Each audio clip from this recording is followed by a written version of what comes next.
છો વિદ્યાર્થી મિત્રો? મજામાં? હું રામ જોશી આપ સર્વ વિદ્યાર્થી મિત્રોનું સાયન્સ બાય રામ સર તથા ગુજ્જુ એજ્યુકેશન અને શિક્ષ એજ્યુકેશન હબમાં હાર્દિક સ્વાગત કરું છું. વિદ્યાર્થી મિત્રો, આજે આપણે ધોરણ 9 નું સાયન્સ તથા ચેપ્ટર નંબર 1 નો અભ્યાસ કરવાનો છે. બરાબર છે મિત્રો? આજે આપણે લેક્ચર નંબર કેટલામાં? 5મા લેક્ચરમાં છે. બરાબર છે મિત્રો? એટલે આજે આપણે વાત કરવાની છે ટોપિક નંબર 1.4, જેનું નામ કાંઈક એવું છે કે શું દ્રવ્ય પોતાની અવસ્થા બદલી શકે? બરાબર, મોટો ક્વેશ્ચન માર્ક. શું કહે છે કે દ્રવ્ય પોતાની અવસ્થા બદલી શકે? હા કે ના? અને જો હા તો કેવી રીતે, અને કેમ કે હા શા માટે બદલી શકે અને શું કામ બદલી શકે? બરાબર છે? તો વિશ્વના, મેં તમને ત્યારે પણ કીધું હતું કે વિશ્વના દરેક પદાર્થ દ્રવ્ય છે. બધા જ સજીવો, નાની કીડીથી લઈ અને મહાકાય હાથી સુધીના વચ્ચે જેટલા પણ સજીવો આવતા હોય એ બધા દ્રવ્યો છે. રેતીના કણથી લઈ અને પર્વત સુધી બધા નિર્જીવ વસ્તુ શું છે? દ્રવ્ય છે. નાનું પાણીનું બિંદુથી લઈ અને દરિયા સુધી શું છે? બધા જ પ્રવાહી પદાર્થ શું છે? તો કે દ્રવ્ય છે. બરાબર. શા માટે બધા દ્રવ્ય છે? કારણ કે તેને પોતાનો ચોક્કસ દળ અને આકાર છે. આકાર નિશ્ચિત ન હોય તો ચાલે, પણ ચોક્કસ દળ તો હોય. તો હવે આપણે આ ટોપિકમાં એ વાત કરવાની છે કે એવો કયો પદાર્થ છે કે જે દ્રવ્યની ત્રણેય અવસ્થા ધરાવતો હોય. બરાબર છે વિદ્યાર્થી મિત્રો? દ્રવ્ય આપમેળે પોતાનું અવસ્થા ચેન્જીસ ના કરી શકે. ઘન પદાર્થ હોય તે પ્રવાહી ના બની શકે. પ્રવાહી પદાર્થ હોય તો વાયુ આપમેળે ન બની શકે. એની માટે આપણે ચોક્કસ પરિસ્થિતિ ક્રિએટ કરવી પડે, અથવા કોઈ ચોક્કસ પરિબળો એની ઉપર આપાત કરવો પડે, જેમ કે તાપમાન છે, દબાણ છે. બરાબર? એ બધી અવસ્થા, એ બધા પરિબળો આપણે દ્રવ્યની અવસ્થા ઉપર કરીએ ત્યારે એ પદાર્થ પોતાની અવસ્થા ચેન્જ કરે. જાણે કે આપણે તાપમાન બદલીએ તો ઘન પદાર્થ પ્રવાહીમાં જાય, પ્રવાહી પદાર્થ વાયુમાં જાય. અથવા કોઈ પ્રવાહી પદાર્થ ઉપર દબાણ કે તાપમાન આપી વધારો કે ઘટાડો, તાપમાનનો વધારો કે ઘટાડો કરી, દબાણનો વધારો કે ઘટાડો કરીએ તો આપમેળે પોતાનું શું કરે? અવસ્થા ચેન્જીસ કરે. ઘનમાંથી પ્રવાહી થાય, પ્રવાહીમાંથી વાયુ થાય, વાયુમાંથી પાછો ઘન બની જાય. બરાબર છે? તો હવે જે ચેપ્ટર રહ્યું છે એમાં એ જ વાત કરવાની છે કે કેવી રીતે દ્રવ્યની અવસ્થાઓ ચેન્જીસ થાય છે. બરાબર છે વિદ્યાર્થી મિત્રો? પણ એક શબ્દ નાનકડો એવો છે જે ધ્યાન રાખવાનું છે કે એવો દુનિયામાં કયો પદાર્થ છે જે દ્રવ્યની ત્રણેય અવસ્થાઓ સરળતાથી ધારણ કરી શકે છે. બરાબર? આ વસ્તુ યાદ રાખજો. ઘણીવાર MCQ માં પૂછાય છે. કાન, આંખ અને મગજ ખોલીને મારી વાત સાંભળો. શું કે છે કે એવો દુનિયાનો કયો પદાર્થ છે જે પોતાની અવસ્થા સરળતાથી ત્રણેય અવસ્થામાં રાખી શકે? બરાબર? શું છે વિદ્યાર્થી મિત્રો? એવો કયો પદાર્થ છે જે દ્રવ્યની ત્રણેય અવસ્થા ધરાવે છે? એવો સવાલ પણ પૂછાય છે. ત્રણેય અવસ્થા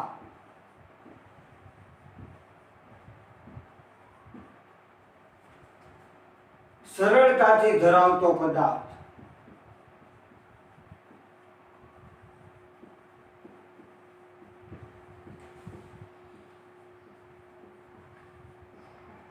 બરાબર છે વિદ્યાર્થી મિત્રો?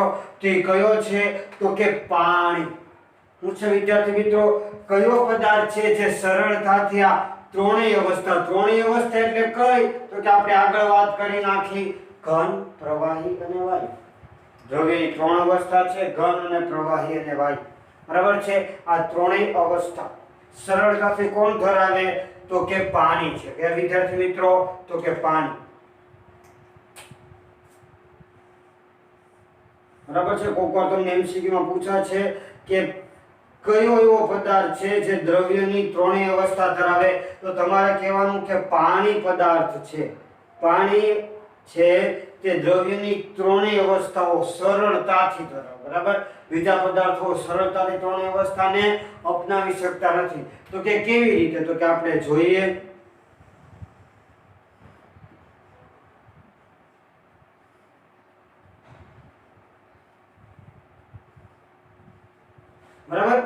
કેવી રીતે? તો જો હું પાણીને ઘન સ્વરૂપે લઉં, કઈ સ્વરૂપે વિદ્યાર્થી મિત્રો? જો પાણીની ઘન અવસ્થા યાદ રાખો, તે પાણી ઘન સ્વરૂપે કેવું હોય?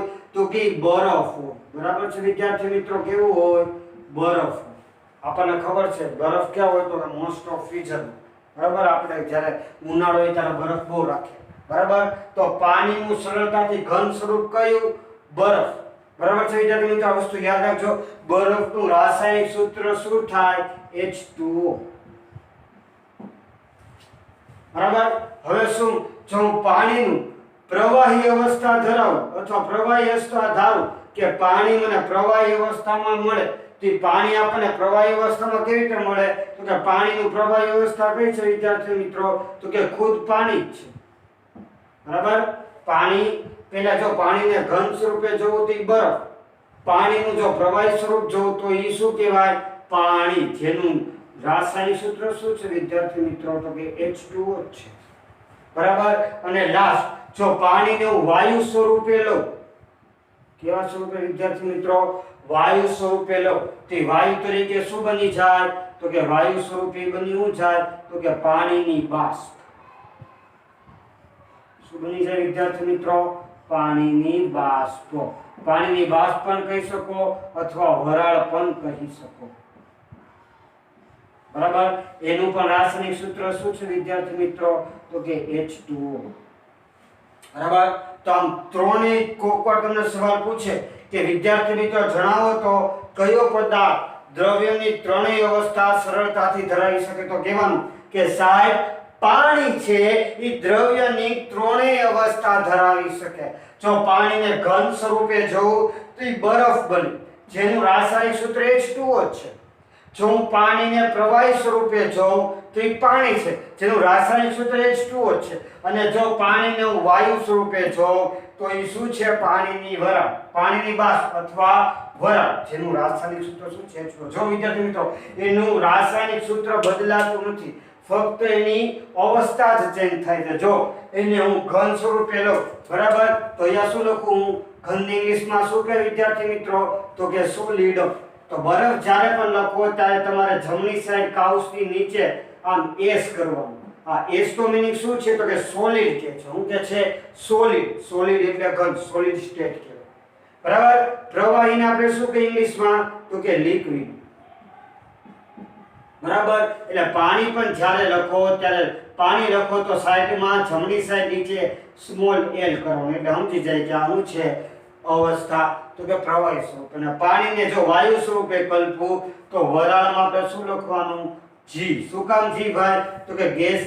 વાયુની ઇંગ્લિશમાં આપણે શું કહીએ છીએ? તો કે ગેસ, ગેસ સ્ટેટ. બરાબર, તો કે આમ શું? તો કે પાણીની ત્રણ અવસ્થા, પાણી પદાર્થ છે એ સરળતાથી ત્રણેય અવસ્થા ધરાવી શકે. કયું? ઘન, પ્રવાહી, વાયુ. જો ઘન કલ્પવું તો સોલિડ, પ્રવાહી કલ્પવું તો પાણી, અને વાયુ કલ્પવું તો પાણીની બાષ્પ. બરાબર, ઘનને સોલિડ કહેવાય એટલે બરફથી કાઉસમાં એસ લખવાનું, પ્રવાહીને પાણીને પ્રવાહી સ્વરૂપે છે એટલે કાઉસમાં લિક્વિડ કહેવાય એટલે એલ લખું, વાયુ સ્વરૂપે પાણીની બાષ્પ અથવા વરાળ એટલે હું લખું ગેસ H2O. રાસાયણિક સૂત્ર તો H2O છે, ખાલી શું બદલાય છે?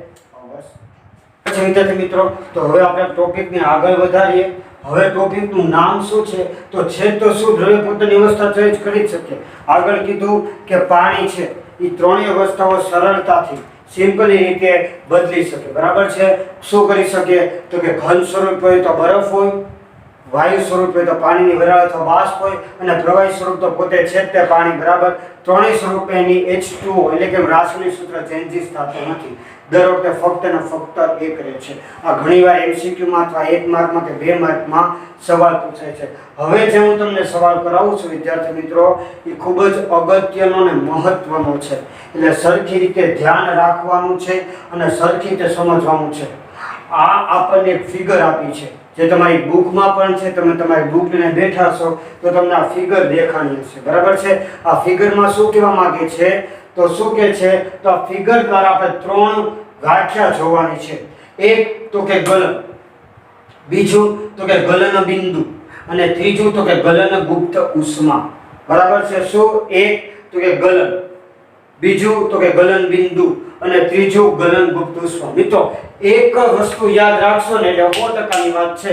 આ ત્રણે ત્રણ વ્યાખ્યા એની મેળે યાદ રહી જશે. બરાબર છે વિદ્યાર્થી મિત્રો? અને હું આ વ્યાખ્યા છે ને તમને શોર્ટમાં લખાવીશ. શું કામ ભાઈ શોર્ટમાં લખાવીશ? કારણ કે યાદ રહી જાય. તમને આમ તો મીઠું મરચું નાખતા તો બહુ આવડે. બરાબર? કોઈક વાર સવાલ પૂછે તો મીઠું મરચું તમે બહુ નાખો. શકે છે ને, છે ને, આ ને, તે ને, ફલાણું ઢીકણું. એ બરાબર છે. તો હું આખી વ્યાખ્યા નહીં લખાવ, પણ આખી વ્યાખ્યા નહીં, પણ તમને યાદ કેવી રીતે રહે, કેવી રીતે તમે કહો સાહેબ યાદ નથી રહેતું, હું ગમે એટલું વાંચું ત્યારે મને યાદ જ નથી રહેતું, હું કરું તો કાંઈ નહીં કરવાનું. જે પણ વ્યાખ્યા ને શોર્ટ ફોર્મમાં લખી નાખવાની. શોર્ટ ફોર્મમાં લખો અથવા ટ્રીક દ્વારા યાદ રાખો એટલે કોઈને તમને વ્યાખ્યા અથવા સવાલ ભૂલાવી ન શકે. બરાબર છે? તો આપણે આ ટોપિકને આગળ વધારીએ. ટ્રીક દ્વારા જ યાદ કરશું એટલે આપણે ચિંતા કરવાની છે નહીં. તો શું છે જો ફિગર સમજી લઈએ. ફિગર ઉપરથી આપણે આ ત્રણ વ્યાખ્યા છે. કઈ? તો કે પહેલી ગલન, બીજી ગલન બિંદુ અને ત્રીજું ગલન ગુપ્ત ઉષ્મા. બરાબર છે? ગલન બિંદુ અને ગલન ગુપ્ત ઉષ્મા. તો જો એવું કાક છે કે નામ છે બરફનું પાણીમાં રૂપાંતરની પ્રક્રિયા. આખી પ્રક્રિયાનું નામ શું છે? પ્રવૃત્તિ નંબર 1 પોઈન્ટ. તમારામાં પ્રવૃત્તિ પણ આપી છે 1.12 જેવી કાંઈક છે. બરાબર પ્રવૃત્તિ? તો શું કહે છે કે સૌપ્રથમ એક બીકર લઉં છું. આ બીકરમાં શું કરું છું? તો કે આ બીકરમાં હું બરફના ટુકડા નાખી દઉં છું. જો મિત્રો અહીંયા હું લખ્યું છે બરફના ટુકડા. બરાબર? અહીંયા બીકર છે. આ બીકર ઉપર મેં શું નાખી દીધું? તો કે બરફના ટુકડા. આ બીકર એમને હવામાં લટકે નહીં હો મિત્રો, આને કે દોરીથી બાંધેલું નથી, એટલે એને ટેકો રહે એટલે નાનકડી એવી જાળી, જેને શું કહેવાય? તો કે ત્રિપાઈ કહેવાય. શું કહેવાય? ત્રિપાઠી અથવા ત્રિપાઈ કહેવાય. બરાબર? તો કે ત્રિપાઈ એટલે શું? તો કે ના ત્રણ પાયા હોય પણ એક પાયો બોર્ડની પાછળ હોય. આપણે દોરી ન શકે કારણ કે બોર્ડમાં આપણે 2D જ વસ્તુ દેખાડે એટલે આના બે પાયા છે. અને આ શું છે વિદ્યાર્થી મિત્રો? તો કે જાળી છે. આ જાળીની આ ત્રિપાઈની ઉપર જાળી છે ને જાળી ઉપર શું છે વિદ્યાર્થી મિત્રો? બીકર છે. અને બીકરની અંદર બરફ છે, આઈસ, ઠંડો ઠંડો. બરાબર? શું છે? ઠંડો ઠંડો આઈસ છે. બરાબર? અને એની ઉપર, એની નીચે, આ ત્રિપાઈ નીચે શું છે? તો કે બર્નર છે. તો કે આપણે બર્નર વિશે ભણેલા છીએ. બર્નરનું શું કામ હોય? તો કે આગ લગાડવાનું. બરાબર? શું કરે? જ્યોત આપી. જો મિત્રો આ શું છે? સળગે છે. શું છે? તો કે જ્યોત છે. એ જ્યોત દ્વારા જાળી, બરાબર, જ્યોત શું કામ કરે છે? તો કે સળગાવ. અને આની નીચે શું છે? તો કે થર્મોમીટર છે. કે થર્મોમીટર શું કરવાનું છે? તો કે થર્મોમીટર દ્વારા તાપમાન માપવાનું છે. બરાબર? આપણને ખબર છે આપણે જ્યારે તાવ હોય ત્યારે આપણા મોઢામાં ડોક્ટર છે ને થર્મોમીટર નાખે. અને થર્મોમીટરમાં કે આને 105 કે 104 કે 103 કે 102 ડિગ્રી તાપમાન છે. એટલે થર્મોમીટરનું કામ શું છે? તો કે કોઈ પણ વસ્તુની અંદર ટેમ્પરેચર કેટલું છે તેનું નિર્દેશન કોણ કરે? તો કે થર્મોમીટર. બરાબર? અને આ શું છે? કાચનો સળિયો. કાચનો સળિયાનું કામ શું છે? તો અંદર જે બરફ છે ને હલાવતા જવાનું છે. એ હલાવતા જઈએ એટલે બરફ શું થાય? તો કે પીગળે. બરાબર? અને જ્યારે પ્રક્રિયા આપણે કરશું ત્યારે થર્મોમીટર અંદર બીકરમાં કેટલું તાપમાન છે એ માપશે ડિગ્રી સેલ્સિયસમાં. એમાં મિત્રો ડિગ્રી સેલ્સિયસમાં. બરાબર છે મિત્રો? આપણે આ પ્રક્રિયા જોઈએ કેવી રીતે થાય. તો કે આ પ્રક્રિયામાં શું થાય? તો કે સૌપ્રથમ બીકરમાં બરફ નાખ્યો, બરફમાં જાળી એટલે ત્રિપાઠી ઉપર બીકરને મૂકી દીધું. બરફ જે અંદર નાખ્યો બરફ એ પેલા બીકર લીધું, બીકરમાં બરફ નાખ્યું અને જે તમે સ્ટેન્ડ ઉપર ત્રિપાઈ ચડાવી છે ત્રિપાઈ ઉપર આપણે બીકર મૂકી દીધું. હવે આ બીકર નીચે આપણે બર્નર લગાડવું. બર્નરને શું કર્યું? તો કે લાઇટર અથવા બાકસ દ્વારા સળગાવ્યું. બરાબર? અને હજી સળગાવ પહેલા આપણે શું કરશું? તો કે થર્મોમીટર ટીંગાડી દઈશું અને એક કાચનો સળિયો ટીંગાડીશું. મિત્રો યાર તમને જે નાનકડા એવા ઝૂમ કરશો ને તો આકા દેખાશે. આકા શું દેખાડીશ? તો કે અહીંયા સૌથી પહેલા 0, પછી 1 2 10, પછી 10 20 30 એમ 10 ના ફેરે હોય આકા. બરાબર છે? એ તમે થર્મોમીટર જ્યારે જોશો ને ત્યારે તમને ખબર હોય કે એમાં આખો હોય 10 0 10 20 30 40 50. બરાબર? અને એ થર્મોમીટરની અંદર નાનકડો એવો ગોળો હોય, પારો હોય, ધાતુ. એ કેવી હોય? પ્રવાહી સ્વરૂપ. બરાબર છે મિત્રો? એ ક્યારે અડતા નહીં. એ પારો હોય ને ઝેરી. બરાબર? એ પારો શું કરે? તો પારો જ્યાં અટકાય, જાણે કે 10 અટકાવો તો આપણને ખબર પડી જાય કે આ બીકરનું તાપમાન કેટલું છે? 10 ડિગ્રી સેલ્સિયસ. બરાબર? થર્મોમીટર કયા એકમમાં માપે? ડિગ્રી સેલ્સિયસમાં. બરાબર. તો હવે શું કરશું? તો થર્મોમીટર નાખી દો, કાં તો સન નાખી દો, બધું આપણે ગોઠવી દઈએ. હવે શું કરશું? તો ભાગ હશે તો લાઇટર દ્વારા બર્નરને જગાવશું એટલે તરત જેમ કેમ બર્નર આપણે ગેસમાં બર્નરની ભૂરી જ્યોત સળગે એમ અહીંયા પણ શું થાય? ભૂરી જ્યોતથી બીકર સળગે. બરાબર. તો શું થશે? તો કે જેવું બરફથી જેવું બર્નર દ્વારા આગ લાગશે એટલે જ્યોત ક્યાં જશે? જાળીના મળશે. અને એ જાળી કોને ગરમ કરશે? તો કે એમાં જે બરફ બીકર ભરેલું છે ને, અને એ બીકરમાં જે બરફ છે એનું હલાવ. આ કાચનો સળિયો શું કામ રાખ્યો છે? તો કે હલાવ, બરફને ગલાવ. બરાબર. અને બરફ શું થશે? તો ધીરે ધીરે પાણીમાં રૂપાંતરણ થશે. આપણને ખબર છે બરફને જો ગરમી આપીએ ને તો કેમાં રૂપાંતરિત થઈ જાય? પાણીમાં. જોજો આપણે ઘરે ફ્રીજ હોય ને તો ફ્રીઝરમાં થોડીક વાર આપણે બરફ કાઢવા ગયા હોય અને અચાનક કોઈ કામ આવી ગયું તો આપણે બરફ થોડીક વાર બહાર મૂકી દઈએ ને ફ્રીઝરની બહાર, તો બરફ ધીમે ધીમે પીગળીને કેમાં રૂપાંતરિત થઈ જાય? તો કે પાણી. એટલે શું થાય? તો કે બરફનું પાણીમાં રૂપાંતરણ. બરફને જ્યારે ગરમી મળે, જ્યારે ઉષ્મા મળે ત્યારે કેમાં રૂપાંતરિત થઈ જાય છે? તો કે પાણીમાં. બરફ છે કેવું? ઘન. જો યાદ રાખજો આ ટોપિક, જો સમજ આવે. બરાબર. શું? તો કે બરફ છે ઘન. હું છે વિદ્યાર્થી મિત્રો, બરફ કેવું છે? તો કે ઘન સ્વરૂપે. બરાબર. પણ જેવું એને હું આગ લગાડીશ અથવા ઉષ્મા, વૈજ્ઞાનિક ભાષામાં શું કહેશું? ઉષ્મા આપીશ. બરાબર. શું કરીશ? તો કે ઉષ્મા આપીશ એટલે કેમાં રૂપાંતરિત થઈ જશે? તો કે પ્રાણીમાં. તો પાણીનું છે વિદ્યાર્થી મિત્રો? તો કે પ્રવાહી. બરાબર. આપણે કીધું પાણી શું છે? તો કે પ્રવાહી. તો વિદ્યાર્થી મિત્રો શું થયું? તો કે ઘનમાંથી પ્રવાહીમાં શું થયું? તો કે ઘન અવસ્થામાંથી શેમાં રૂપાંતરિત થયું? તો કે પ્રવાહી અવસ્થામાં. બરાબર છે વિદ્યાર્થી મિત્રો? બસ આ જ છે શું? તો કે ગલનની વ્યાખ્યા. ગલનની ઇંગ્લિશમાં શું કહેશું? ફ્યુઝન. તો શું કહે? તો કે ગલનની વ્યાખ્યા શું થાય? તો કે ગલનની વ્યાખ્યા એમ થાય કે જે પદાર્થ, જે ઘન પદાર્થનું પ્રવાહી અવસ્થામાં અથવા ઘન અવસ્થાનું પ્રવાહી અવસ્થામાં રૂપાંતર થવાની ક્રિયાને ગલન કહેવાય. શું વિદ્યાર્થી મિત્રો? જે વાર રિપીટ કરું છું, આ મગજ અને કાન ખુલ્લા. ઘન અવસ્થાનું પ્રવાહી અવસ્થામાં રૂપાંતર થવાની ક્રિયાને અથવા રૂપાંતર થવાની પ્રક્રિયાને શું કહેશું? તો કે ગલન. પણ અહીંયા હું તમને શોર્ટમાં લખું છું કારણ કે તમારે યાદ કેમ રાખવાનું? તો કે નાનકડું હું તો કે ઘન અવસ્થાનું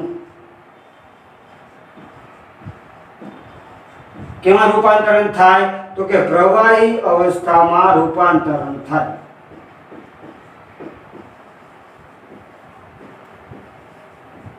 બરાબર. હું મિત્રો ઘન અવસ્થાનું પ્રવાહી અવસ્થામાં રૂપાંતર થવાની પ્રક્રિયાને, બરાબર, હું તો કે ઘન અવસ્થા તરીકે હું હતું? તો કે બરફ. બરાબર. બરફ કે જેવી મેં ઉષ્મા આપી, શું આપ્યું? ગરમ કર્યું, ગરમી આપી એટલે કેમાં રૂપાંતરિત થઈ ગયું? તો કે પ્રવાહી અવસ્થામાં. પ્રવાહી અવસ્થામાં શું થયું? તો કે પાણી. બરાબર મિત્રો. તો આમ શું થયું? તો ગલનની ગમે ત્યારે વ્યાખ્યા પૂછે તો શું લખવાનું? ઘન અવસ્થાનું પ્રવાહી અવસ્થામાં રૂપાંતરણ થવાની પ્રક્રિયાને ગલન કહેવાય છે. બરાબર. મેં અહીંયા શોર્ટમાં લખ્યું છે પણ તમારે શોર્ટમાં નહીં, આ તમને યાદ રહે. ટ્રીક છે કે કેવી રીતે યાદ રાખવું. બસ આ ત્રણ શબ્દો યાદ રાખો. ઘન અવસ્થા, ઘન અવસ્થાને ઉષ્મા આપવું એટલે કેમાં રૂપાંતરિત થઈ જાય? તો કે પ્રવાહી અવસ્થામાં રૂપાંતર. અહીંયા લખી નાખું છું. બરાબર. એટલે તમને યાદ રહે. પ્રવાહી અવસ્થામાં રૂપાંતર થવાની પ્રક્રિયાને.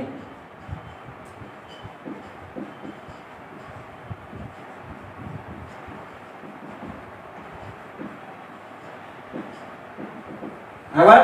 તો આખું આપણને ગલન શું? તો કે એક જ મિનિટમાં યાદ રહી જાય. બોલો તમારી સાથે મિત્રો. તો કે ઘન અવસ્થાનું પ્રવાહી અવસ્થામાં રૂપાંતર થવાની પ્રક્રિયાને શું કહેશું? તો કે ગલન. ગલનની ઇંગ્લિશમાં ફ્યુઝન કહેશું. આપણે ગુજરાતી ડિમાન્ડ છે, મને ઇંગ્લિશ યાદ ન હોય તો આપણે ઇંગ્લિશ યાદ રહે તો આપણે કઈ નાના થઈ જવાના છે નહીં, આપણું નોલેજ જ વધવાનું છે. એટલે મેં કાઉસમાં લખી નાખ્યું ગલન એટલે શું. પણ ક્યારે ઘન અવસ્થાનું પ્રવાહી અવસ્થામાં રૂપાંતર થાય? કે જ્યારે તમે એને ઉષ્મા આપો. ઉષ્મા આપો એટલે શું? ગરમી આપો, તાપમાન વધારો, ત્યારે શું થાય? ઘન અવસ્થાનું પ્રવાહી અવસ્થામાં. આપણે પ્રક્રિયા જોઈ કે બરફનું કેમાં રૂપાંતરિત થઈ ગયું? તો કે પાણીમાં. બરાબર છે મિત્રો? તો આમ આપણને ગલનની વ્યાખ્યા યાદ રહી ગઈ. ઘન અવસ્થાનું પ્રવાહી અવસ્થા, ઘન અવસ્થાનું પ્રવાહી અવસ્થા. બરાબર છે? હવે શું યાદ રાખવાનું છે? તો કે ગલન બિંદુ. શું મિત્રો?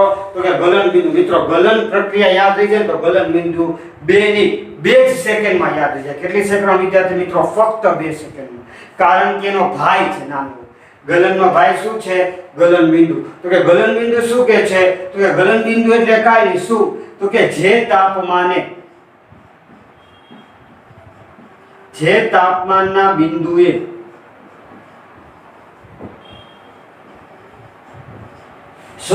જે તાપમાનના બિંદુએ ઘન અવસ્થાનું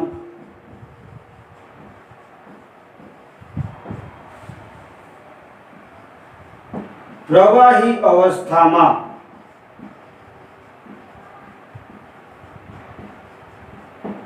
રૂપાંતર થાય તે બિંદુને, તે તાપમાનના બિંદુને શું કહેવાય? તો કે તે તાપમાનના બિંદુને શું કહેવાય? તો કે ગલન બિંદુ. જો મિત્રો આમાં યાદ ખાલી ફક્ત શું રાખવાનું છે? તો કે શું? તો કે આપણે આ તો યાદ રાખ્યું ગલનનું કે ઘન અવસ્થાનું પ્રવાહી અવસ્થામાં રૂપાંતર થવાની પ્રક્રિયા. તો આમાં ફક્ત શું યાદ રાખવાનું છે? તો કે જે તાપમાનના બિંદુએ, શું મિત્રો? જે તાપમાનના બિંદુએ, જે તાપમાનના બિંદુએ શું? તો કે ઘન અવસ્થાનું પ્રવાહી અવસ્થામાં રૂપાંતરણ થાય તે તાપમાનના બિંદુને શું કહેવાય? ગલન બિંદુ. જો મિત્રો યાદ કરો તો 2 મિનિટ આંખ બંધ કરી દે પછી બોલવાની ટ્રાય કરો. શું? તો કે જે તાપમાને ઘન અવસ્થાનું પ્રવાહી અવસ્થામાં રૂપાંતર થાય તે તાપમાનના બિંદુને તેનું ગલન બિંદુ કહેવાય. બરાબર? હજી એકવાર બોલો તો મિત્રો. જે તાપમાન, શું યાદ રાખવાનું? ગલનમાં ઘન અવસ્થા કે ઘન અવસ્થાનું પ્રવાહી અવસ્થામાં. તો આમાં હું યાદ રાખવાનું ઘનનું પ્રવાહી, કારણ કે છે હું ગલનનું બિંદુ. આ ગલન તો આ ગલનનું બિંદુ. બિંદુ એટલે હું તાપમાનનું બિંદુ. એટલે હું તો કે જે તાપમાનના બિંદુએ ઘનનું પ્રવાહી અવસ્થામાં રૂપાંતરણ થાય તેને શું કહેવાય? તો કે ગલન બિંદુ. અહીં આપણે કયા તાપમાનની વાત કરી છે મિત્રો? તો કે બરફની વાત કરી છે. કની વાત? તો કે બરફની વાત કરી છે. તો કે બરફની વાત કરી છે એટલે શું થયું? તો કે બરફ. તો આ બરફનું ગલન બિંદુ કેટલું છે મિત્રો? તો યાદ રાખજો બરફનું ગલન બિંદુ કેટલું છે?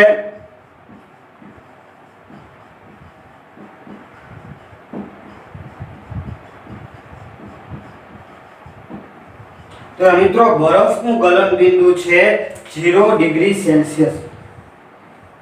0 ડિગ્રી સેલ્સિયસ અથવા કાઉસમાં તમે લખી શકો 273 કેલ્વિન. બરાબર?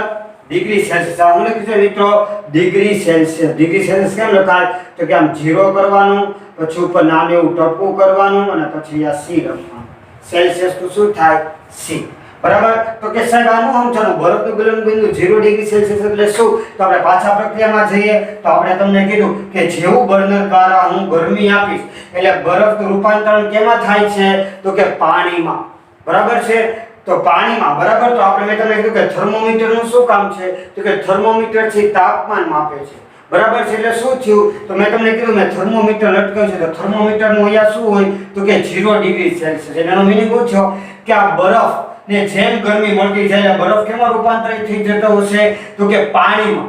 તો કે પાણીમાં જેવું રૂપાંતરણ થતું જાય છે એ ક્યારે થતું જાય છે?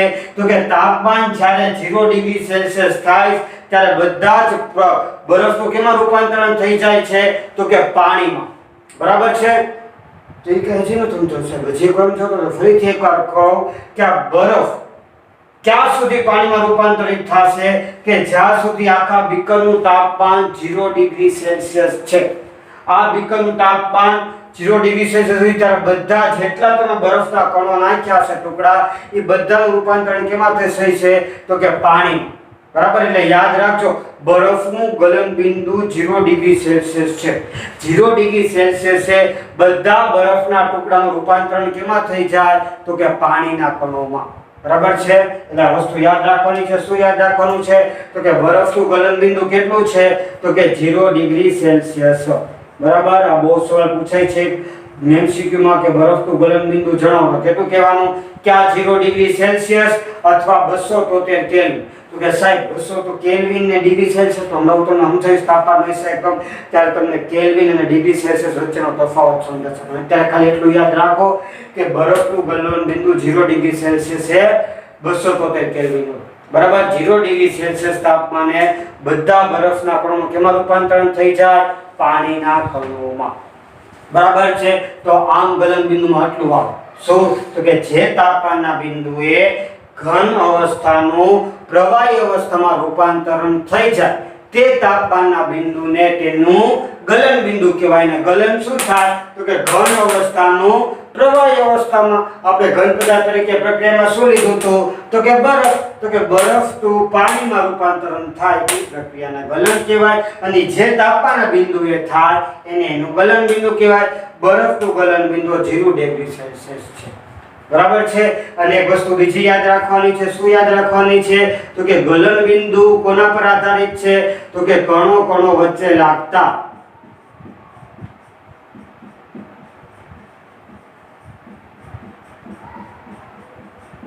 આકર્ષણ બળ પર આધારિત છે.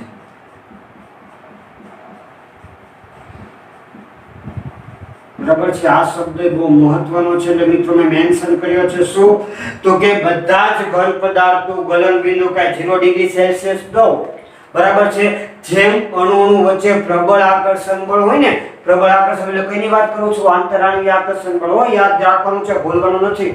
આની અગાઉ લેક્ચરમાં મેં તમને આંતરાણવીય આકર્ષણ બળનું ડેપ્થમાં સમજાવ્યું છે. બરાબર, એટલે જેનું પ્રબળ આકર્ષણ બળ હોય એનું ગલનબિંદુ ઊંચું હોય.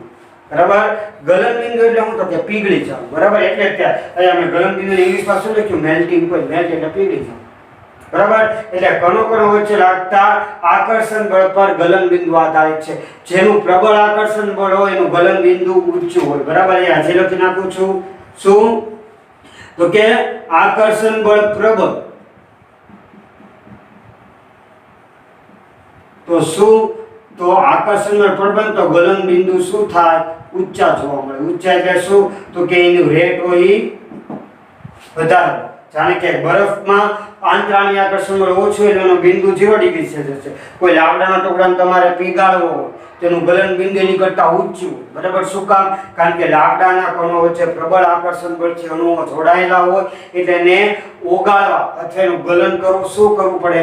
મુશ્કેલ થાય. આપણે જાણે કે ઘન અવસ્થા તરીકે લાકડું લીધું તો લાકડાને બાળી તો બરાબર ત્યારે એનું થોડોક ભૂકો થઈ જાય અથવા રાગમાં રૂપાંતરિત થઈ જાય. બરાબર, તો એમ શું થાય? બધા પદાર્થોનું ગલનબિંદુ અલગ હોય. લોખંડ લઈએ તો લોખંડનું ગલનબિંદુ અલગ. લોખંડનું ગલનબિંદુ આની કરતાં વધારે. શું કામ વધારે? કારણ કે લોખંડમાં જે અણુઓ છે, જે કણો છે, પ્રબળ આકર્ષણ બળથી શું હોય? એકબીજાથી જોડાયેલો. એટલે એક વસ્તુ યાદ રાખવાની કે ગલનબિંદુ કોના પર આધારિત છે? તો કે કણો કણો વચ્ચે લાગતા આકર્ષણ બળ પર. જેનું આકર્ષણ બળ વધુ, જે પદાર્થના કણોનું આકર્ષણ બળ વધુ, એ પદાર્થનું ગલનબિંદુ ઊંચા. હવે છેલ્લો ટોપિક જોઈ લઈએ, ગલનભૂત ઉષ્મા. બરાબર, ગલનભૂત ઉષ્મા એટલે શું? તો કે એ પણ બહુ મસ્ત છે. શું થાય? તો કે ગલનબિંદુ જેટલા તાપમાને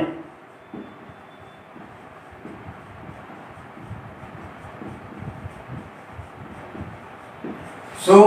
ગલનબિંદુ જેટલા તાપમાને તથા એક વાતાવરણ દબાણે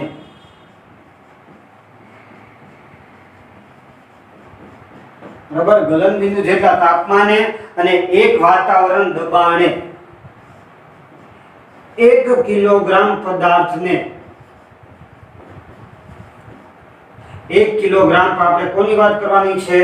ગલનની. એટલે ગલન એટલે શું? તો કે 1 કિલોગ્રામ ઘન પદાર્થને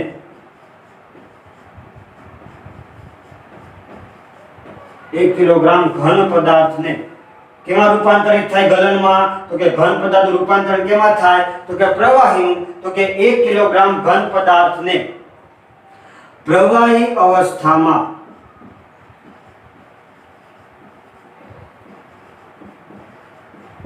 રૂપાંતર થવાની પ્રક્રિયાને શું કે તો કે ગલનગુપ્ત ઉષ્મા। જો મિત્રો અહીંયા શોર્ટકટ ટીપ આપી છે, તમારે જ્યારે વ્યાખ્યા પૂછે ને ત્યારે આમ નહીં લખવાનું, નહીંતર માર્ક કપાઈ જાય। આ તો તમને યાદ રહે ને એના મેઇન શબ્દો, એટલે જ મેં આમ લીટા કીધા। લીટા એટલે હું તો કે સૌપ્રથમ લખવાનું ગલન બિંદુ જેટલા તાપમાન અને એનું પર દબાણ કેટલું આપવાનું, એક જ વાતાવરણ। ગલન બિંદુ જેટલા તાપમાને એક વાતાવરણ દબાણે તમે કોઈ 1 કિલોગ્રામ ઘન પદાર્થ લ્યો, બરાબર, તો 1 કિલોગ્રામ ઘન પદાર્થને પ્રવાહી અવસ્થામાં રૂપાંતર થવું, તો એ પ્રક્રિયાને શું કહેવાય તો કે ગલનગુપ્ત ઉષ્મા। જો મિત્રો આમાં છે બધું એક નહીં, છે ઘનનું પ્રવાહી અવસ્થામાં રૂપાંતરિત, પણ જો અહીંયા ફક્ત ગલન કે ત્યારે એટલું યાદ રાખવું, ઘન અવસ્થાનું પ્રવાહી અવસ્થામાં રૂપાંતરણ।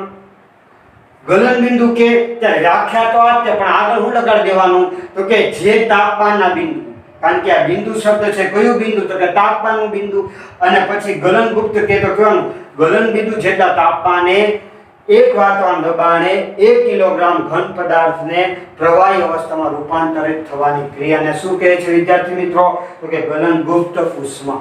બરાબર છે મિત્રો। આમ બરફની ગલનગુપ્ત ઉષ્મા કેટલી છે યાદ રાખવાનું, તો કે બરફની ગલનગુપ્ત ઉષ્મા, કારણ કે આપણે અત્યારે બરફની વાત કરીએ છીએ, એ બરફની ગલનગુપ્ત ઉષ્મા તો કે 3.5 ગુણ્યા 10⁵ જૂલ પ્રતિ કેજી। બરાબર, આ યાદ રાખવાનું છે કે બરફની ગલનગુપ્ત ઉષ્મા કેટલી છે તો કે 3.5 ગુણ્યા 10⁵ જૂલ પ્રતિ કેજી। જે એટલે શું થાય જૂલ, અને કેજી એટલે શું થાય તો કિલોગ્રામ। બરાબર છે, એટલું યાદ રાખવાનું। ગલનગુપ્ત ઉષ્માનો એક નાનકડો ટોપિક છે, એમાં શું કહે છે કે આ ગલનગુપ્ત ઉષ્મા એટલે શું તો કે તમે જ્યાં લગી જેટલા બરફના ટુકડા વાપર્યા એ બધા જ ટુકડા જ્યાં લગી પ્રવાહી અવસ્થામાં રૂપાંતરિત ન થાય, એટલે કે પ્રવાહીમાં ઘન, બધા જ બરફ એટલે ઘન, એ ઘન પ્રવાહીમાં રૂપાંતરિત ન થાય ત્યાં લગી આ થર્મોમીટરનું તાપમાન 0 ડિગ્રી સેલ્સિયસ જ રહે, એનાથી વધી જતું નથી। બરાબર, આમ 0 ડિગ્રી સેલ્સિયસ। અને એક વસ્તુ યાદ રાખવાની કે 0 ડિગ્રી સેલ્સિયસ તાપમાને પ્રવાહી 0 ડિગ્રી સેલ્સિયસ તાપમાને બરફના કણોની ઊર્જા પાણીના કણોની ઊર્જા કરતા વધુ હોય છે। કેવી રીતે તો કે હું તમને કહું કે અહીંયા 0 ડિગ્રી સેલ્સિયસ છે તાપમાન, શું છે વિદ્યાર્થી મિત્રો તો કે 0 ડિગ્રી સેલ્સિયસ તાપમાન છે, અહીંયા બરફ છે, આ શું છે વિદ્યાર્થી મિત્રો તો કે બરફ છે, અને બરફ ખબર છે 0 ડિગ્રી સેલ્સિયસ તાપમાન મળે બરફ તો કેમાં રૂપાંતરિત થઈ જાય તો કે પાણીમાં। બરાબર, આ શું છે તો કે પાણી। બરાબર, હવે 0 ડિગ્રી સેલ્સિયસ તાપમાન આપવું એટલે આ બધા જ બરફના કણો કેમાં રૂપાંતરિત થઈ જાય પાણીમાં, એટલે ધીરે ધીરે આ બરફના કણો શું થતા જાય ઓછા થતા જાય, અને અહીંયા શું થતા જાય વધતા જાય, એટલે શું થાય તો કે પાણીના કણોની ઊર્જા શું થાય વધુ। બરાબર છે, તો એટલું યાદ રાખો, એટલે તમને ગલન બિંદુ અને ગલનગુપ્ત ઉષ્મા શું થઈ જાય યાદ રહી જાય। બરાબર છે વિદ્યાર્થી મિત્રો। તો આમ જ આપણે ગલન બિંદુ અને ગલનગુપ્ત ઉષ્માની વાત કરી, એમ જ આપણે કોની વાત કરવાની છે ઉત્કલન બિંદુ અને બાષ્પીભવન ગુપ્ત ઉષ્મા। પણ હવે આપણે બરફ વાપરતું, જે બરફનું પાણી થઈ ગયું ને એ જ પાણી વાપર્યું છે, જેમ પ્રક્રિયા કરી એ જ જ કરવાની છે, પણ હવે શું થશે તો કે પાણીનું રૂપાંતર કેમાં થશે તો કે વરાળમાં। બરાબર છે, તો આપણને ખબર છે વિદ્યાર્થી મિત્રો પાણી છે એ કયું સ્વરૂપ છે તો કે પાણી છે એ પ્રવાહી સ્વરૂપ છે, અને પ્રવાહીનું ને વરાળી કયું સ્વરૂપ છે તો કે વાયુ। બરાબર, તો ઉત્કલન એટલે શું થાય બસ આ જ છે, શું થાય તો કે પ્રવાહી અવસ્થાનું,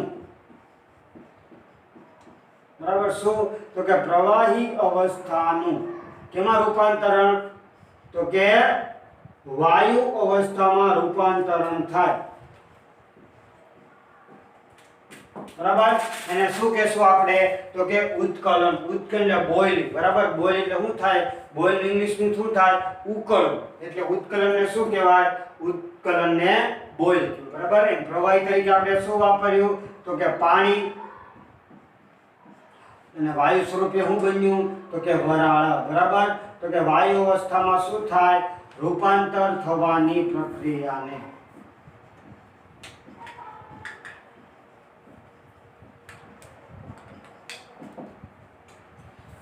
બરાબર? તો આમ શું થાય તો કે પ્રવાહી અવસ્થાનું વાયુ અવસ્થામાં રૂપાંતરણ થાય એ પ્રક્રિયાને ઉત્કલન કહેવાય. બરાબર? આમ ઉત્કલનની વ્યાખ્યા કોના છે? તો ઉત્કલન બિંદુ હું લખવાનું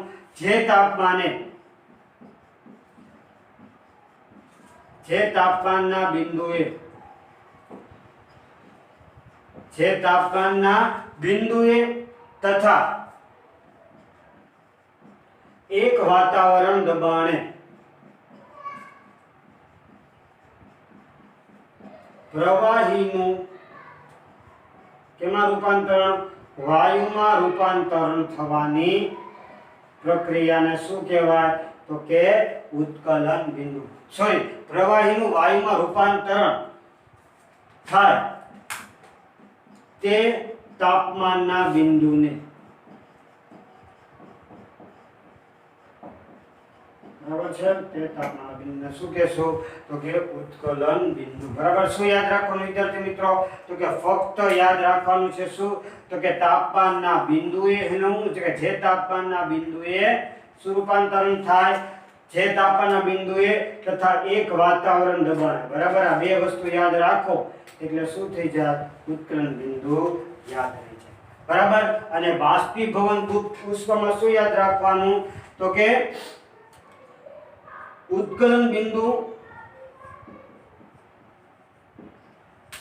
જેટલા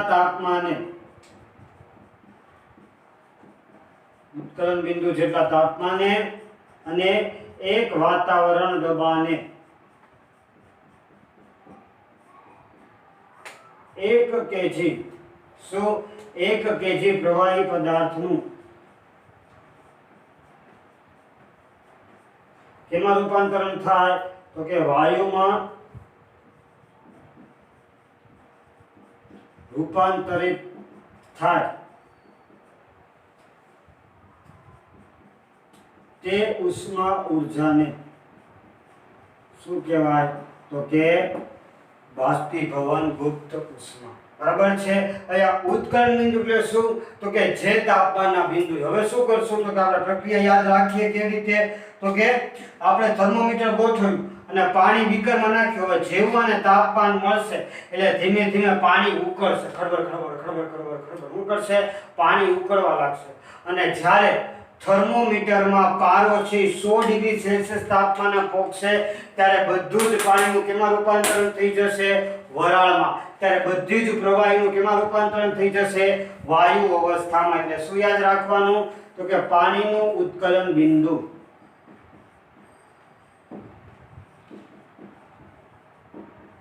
કેટલું છે વિદ્યાર્થી મિત્રો? પાણીનું ઉત્કલન બિંદુ 100 ડિગ્રી સેલ્સિયસ છે. 100 ડિગ્રી સેલ્સિયસ અથવા પાઉસમાં લખું છું 373 કેલ્વિન. બે યાદ રાખવાનું. કોપાર ડિગ્રીમાં પૂછે તો શું લખવાનું? 100 ડિગ્રી સેલ્સિયસ. અને કોપાર કેલ્વિનમાં લખે તો શું લખવાનું? 373 કેલ્વિન. ઓલામાં એમ હતું કે 0 ડિગ્રી સેલ્સિયસે ઘન પદાર્થ એટલે કે બરફનું પાણીમાં રૂપાંતરણ થઈ જાય. અને આમાં શું? તો કે 100 ડિગ્રી સેલ્સિયસ તાપમાને પાણીનું શેમાં રૂપાંતર થઈ જાય? પાણીની બાષ્પમાં અથવા વરાળમાં. બરાબર? અને ત્યારે એક વસ્તુ યાદ રાખવાની કે ઉત્કલન બિંદુના તાપમાને પાણીના કણોની ઊર્જા કરતા વરાળના કણોની ઊર્જા વધુ હોય. કારણ કે ત્યારે પાણીના કણો કરતા વધારે કોના કણો બની ગયા હોય? વરાળના. બરાબર? એક વસ્તુ યાદ રાખવાની કે જ્યાં લગી બધું જેટલું પાણી હોય એ બધું જેટલું આપણે પાણી બીકરમાં લીધું હોય એ બધું જ પાણી વરાળમાં રૂપાંતરિત ન થાય ત્યાં લગી થર્મોમીટરનું તાપમાન 100 ડિગ્રી સેલ્સિયસ જ છે. બરાબર? એમ આ શું છે? ઉત્કલન બિંદુ અને બાષ્પીભવન ગુપ્ત ઉષ્માની વ્યાખ્યા એકવાર પહેલી વાર જોઈ લઈએ. ઓલાની જેવી છે. ઉત્કલનમાં હું તો કે પ્રવાહી અવસ્થાનું વાયુ અવસ્થામાં પ્રવાહી તરીકે શું વાપર્યું? પાણીનું કેમાં રૂપાંતર થઈ ગયું? વરાળમાં. બરાબર? પ્રવાહી અવસ્થાનું વાયુ અવસ્થામાં રૂપાંતર થવાની પ્રક્રિયા. ઉત્કલન બિંદુમાં શું નવું છે? તો કે કાંઈ નવું નથી. જે તાપમાનના બિંદુએ અને એક વાતાવરણ દબાણે પ્રવાહીનું વાયુમાં રૂપાંતરિત થયું એ તાપમાનના બિંદુને ઉત્કલન બિંદુ કહેવાય. અને જે વિદ્યુત ઉત્કલન બિંદુ જેટલા તાપમાને એક વાતાવરણ દબાણે 1 કિલોગ્રામ પ્રવાહીનું કેમાં રૂપાંતર થઈ ગયું? વાયુમાં રૂપાંતરિત થઈ ગયું. એટલે શું કહેવાય છે? બાષ્પીભવન ગુપ્ત ઉષ્મા. આમ મિત્રો એક વસ્તુ યાદ રાખો, ફિગર યાદ રાખો એટલે તમને મુશ્કેલી પડે નહીં. ઉત્કલન બિંદુ બોઇલિંગ પોઈન્ટ કહેવાય, ગલન બિંદુને મેલ્ટિંગ પોઈન્ટ. કારણ કે ગલન બિંદુ એટલે મેલ્ટ એટલે તો આપણને ખબર છે મેલ્ટ એટલે પીગળવું. બરાબર છે. તો બરફ પીગળે છે એટલે એને મેલ્ટિંગ કીધું. પાણી ઉકળે છે એટલે એને બોઇલિંગ કીધું. શું ગલનબિંદુ કામ કીધું? કારણ કે બરફ કઈ ઉકળતો નથી, બરફ પીગળે છે એટલે એને મેલ્ટ કર્યું, એટલે એને ગલનબિંદુને મેલ્ટિંગ કરી દીધું. અને અહીંયા પાણીને તમે ઉષ્મા આપો એટલે પાણીનું કેમાં રૂપાંતરિત થઈ જાય છે? તો કે વરાળમાં. બરાબર, આમ શું થઈ જાય? તો કે બહાર વરાળમાં. વરાળમાં શું થઈ જાય? વરાળ સ્વરૂપે શું નીકળે? બહાર નીકળે. એટલે એને શું કહીએ છીએ? બોઇલ. બોઇલ એટલે હું પાણી કેમાં રૂપાંતરિત થઈ જાય છે? પાણીની બાષ્પ એટલે કે વિદ્યાર્થી મિત્રો, આમ આપણે ઉત્કલન, ઉત્કલન બિંદુ, ઉત્કલન બાષ્પીભવનગુપ્ત ઉષ્મા તથા ગલન બિંદુ અને ગલનગુપ્ત ઉષ્માની વાત કરી નથી. હવે આપણે વાત કરવાની છે તાપમાનનો એસઆઈ એકમ સમજાવો. બરાબર છે. હમણાં આપણે કેલ્વિન અને ડિગ્રીની વાત કરીને, પણ તમે બધા એમ કહે સાહેબ આ ડિગ્રી સેલ્સિયસ થી કેલ્વિન શું છે? એટલે તમને લાસ્ટ ટોપિક એટલે કે લાસ્ટ 5 થી 6 મિનિટમાં તમને તાપમાનનો એસઆઈ એકમ જણાવો. બરાબર છે મિત્રો. એસઆઈ એકમ એટલે શું? તો કે એસઆઈ એકમનું ફૂલ ફોર્મ, એસઆઈ નું ફૂલ ફોર્મ શું થાય? તો કે એસ નું ફૂલ ફોર્મ, એસ નું નામ માસ શું થાય? સ્ટાન્ડર્ડ. શું થાય વિદ્યાર્થી મિત્રો? સ્ટાન્ડર્ડ. અને આ આઈ નો મીનિંગ શું થાય? તો કે ઇન્ટરનેશનલ. શું થાય? Standard international. બરાબર. એટલે કોઈ પૂછે તાપમાનનો સ્ટાન્ડર્ડ ઇન્ટરનેશનલ એકમ જણાવો, તો યાદ રાખવાનું તાપમાનનો સ્ટાન્ડર્ડ એકમ છે કેલ્વિન. શું યાદ રાખવાનું? તાપમાનનો એસઆઈ એકમ. એસઆઈ એટલે શું થયું? Standard international. બરાબર છે. તાપમાનનો એસઆઈ એકમ કેલ્વિન છે. કેલ્વિન એટલે શું થાય? કૌંસમાં કેલ્વિન ને કે કીધું. મેં તમને કીધું ને કે બરફનું ગલન બિંદુ કેટલું છે? 0 ડિગ્રી સેલ્સિયસ અથવા 273 કેલ્વિન. તો આ જે કેલ્વિન છે શું છે? તો કે તાપમાનનો એસઆઈ એકમ છે. બરાબર છે. તાપમાનનો એસઆઈ એકમ શું છે? તો કે કેલ્વિન. બરાબર. અને પછી તમે એમ કહી શકો કે તાપમાનનો બીજો એકમ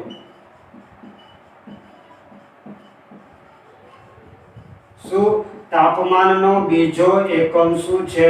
તો કે ડિગ્રી સેલ્સિયસ. ડિગ્રી સેલ્સિયસ ને કેમ લખવાનું? તો કે ડિગ્રી આમ ઉપર કરવાનું અને પછી આમ સી કરી નાખવાનું, પછી કૌંસ પૂરો. એકમ શું છે? તો કે ડિગ્રી સેલ્સિયસ.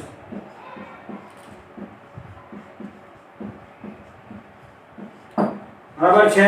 તો આમ જો તાપમાનનો એસઆઈ એકમ કહે તો તમારે કહેવાનું શું?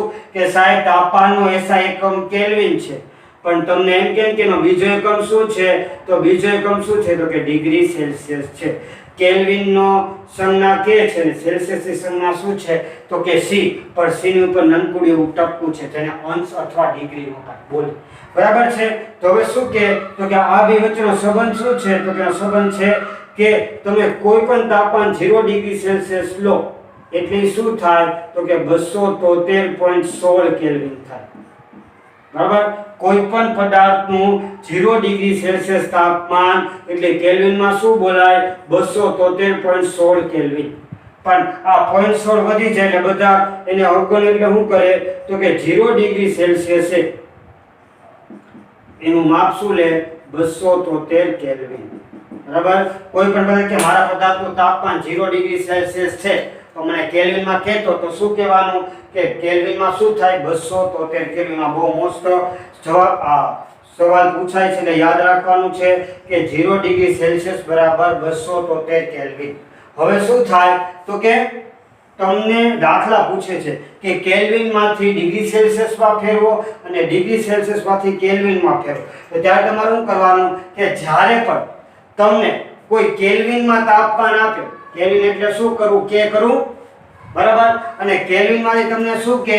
તો કે ડિગ્રી સેલ્સિયસમાં ફેરવું. શું કે? ડિગ્રી સેલ્સિયસમાં ફેરવો. ત્યારે તમારે શું કરવાનું? કે કોઈ પણ તાપમાન આપે એમાંથી તમારે -273 કરવાનું. બરાબર. અને કોકવાર તમને તાપમાન શેમાં આપે? ડિગ્રી સેલ્સિયસમાં.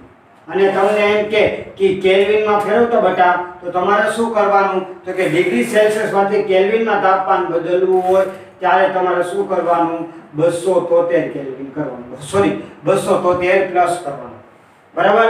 ડિગ્રી સેલ્સિયસમાંથી કરવું હોય તો ડિગ્રી સેલ્સિયસ કરવું તો કેલ્વિનમાંથી ડિગ્રી સેલ્સિયસ હોય તો -273 અને ડિગ્રી સેલ્સિયસમાંથી કેલ્વિન કરવું હોય તો +273. હવે તમને એમ કીધું કે કોઈ પણ પદાર્થનું તાપમાન, કોઈ પણ પદાર્થનું તાપમાન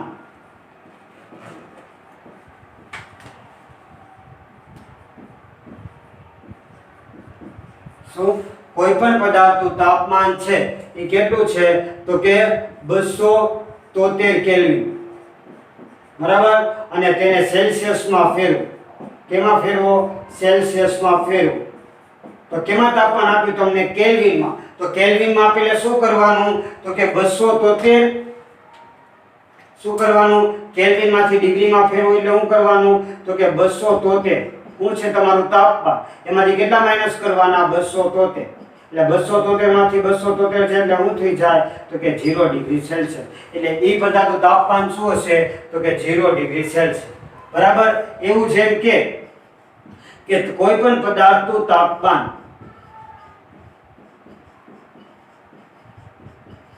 શું તો કે કેલ્વિન લીધું એમ કે 25 ડિગ્રી સેલ્સિયસ છે તેને કેલ્વિનમાં ફેરવું. તો તમારે શું કરવાનું તો કે તમારું તાપમાન કેટલું છે તો કે 25 ડિગ્રી સેલ્સિયસ માંથી કેલ્વિનમાં ફેરવું તો પ્લસ 273, એટલે 25 વત્તા 273 એટલે શું થાય 298 કેલ્વિન. એટલે આ તમારે લખી રાખવાનું છે તમારી બુકમાં કે જ્યારે કોઈ તાપમાન કેલ્વિનમાં આપીને ડિગ્રી સેલ્સિયસમાં ફેરવું ત્યારે -273 કરવાના, અને જ્યારે ડિગ્રી સેલ્સિયસમાંથી કેલ્વિનમાં ફેરવું ત્યારે +273 કરવાના. જે એકવાર રિપીટ કરું છું દીકરાઓ, ભૂલવાનું નથી કે કેલ્વિનમાંથી ડિગ્રી સેલ્સિયસમાં તાપમાન ફેરવાનું એટલે તાપમાન આપી દેવું લખી નાખવાનું અને એને ઓછા 273 કરવાના. પણ કોકવાર ડિગ્રી સેલ્સિયસમાં આપવાનું તમને કહો કે કેલ્વિનમાં ફેરવો ત્યારે શેમાં કરી નાખવાનું તો કે +273. પણ મને આ 25 એટલે 25 વત્તા 273 એટલે શું થાય 298 કેલ્વિન, બરાબર છે. એટલે મિત્રો એટલે હું કેલ્વિનમાંથી ડિગ્રી સેલ્સિયસ તો -273 અને માઈનસ ડિગ્રી સેલ્સિયસમાંથી કેલ્વિનમાં ફેરવું તો +273, બરાબર છે મિત્રો. તો આમ હવે તમને હું હોમવર્ક આપું છું. શું છે વિદ્યાર્થી મિત્રો તો કે હોમવર્ક છે તમારે હાથે કરવાનું છે, બરાબર. બે પ્રકારના સવાલ પૂછાય છે અને બહુ પૂછાય છે કે કેલ્વિનમાંથી સેલ્સિયસમાં ફેરવો અને સેલ્સિયસમાંથી કેલ્વિનમાં ફેરવો. મેં ત્યારે પણ કીધું છે કે જ્યારે પણ કેલ્વિનમાંથી સેલ્સિયસમાં ફેરવો ત્યારે જે તાપમાન આપ્યું હોય એ તાપમાનમાંથી 273 બાદ કરવાના. આ એક દાખલો ગણાવી દઉં છું એટલે તમને યાદ રહેશું. તો કે 100 કેલ્વિન કીધું છે, આ કેલ્વિનમાંથી તાપમાન કેમાં ફેરવવાનું છે તો કે ડિગ્રી સેલ્સિયસમાં, બરાબર. એટલે ડિગ્રી સેલ્સિયસ એટલે હિન્ટ આપી છે -273, એટલે શું કરવાનું 100 - 273. તો જવાબ કેમ આવે માઈનસમાં, બરાબર. 100 માંથી 273 જાય 173 ને મોટા પદની નિશાની તો તાપમાન માઈનસમાં હોય.